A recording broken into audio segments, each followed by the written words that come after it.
शिमला खूप सुंदर आहे. Good morning. आज सकाळी आम्ही निघालो होतो शिमल्याला. उतरलो, फ्रेश झालो, आम्ही निघालो होतो विनावड सोबत. त्यानंतर आम्हाला ट्रिपचे ऑर्गनायझर भेटले.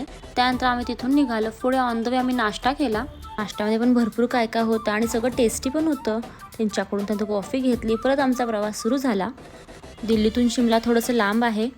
त्यानंतर भयानक तोंडावर ऊन येत होतं यार. किती पण काय पण करा, ऊन माझ्याच साईडला येत होतं.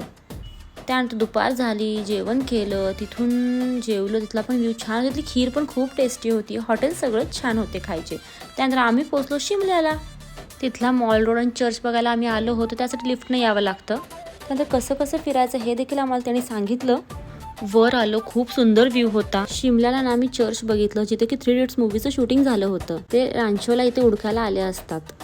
त्यानंतर फिरायलाही भरपूर आहे, शॉपिंगसाठी आहे. त्यानंतर विनावडकडून चहा कॉफी होती. वर येताना ना इकडे बस येत नाही, तर आम्ही इनोव्हा सारख्या कारमधून सगळे आलो होतो. त्यानंतर बसकडे आलो, सगळेजण बसमध्ये बसलो. नंतर आमचं होतं शिमलाला स्टे. आम्ही हॉटेलकडे निघालो. थोड्या वेळानंतर शिमलाच्या हॉटेलला पोहोचलो. त्यांनी आम्हाला वेलकम ड्रिंक दिली, एक तर थंडी आणि गार ड्रिंक.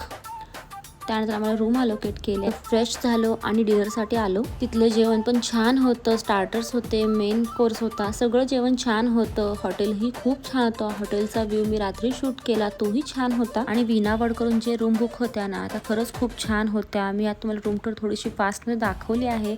आणि स्वच्छ, क्लीन आणि प्लस रूममध्ये हीटर देखील होतं. त्यानंतर त्यांच्याकडून थोडे स्नॅक्स आयटम त्याने दिले. अशा प्रकारे आमचा आजचा डे स्पेंड झाला. आता नेक्स्ट आम्ही काय काय विजिट करतो हे तुम्हाला येणाऱ्या ब्लॉगमध्ये बघायला मिळेल. चला भेटू नेक्स्ट ब्लॉगमध्ये. बाय.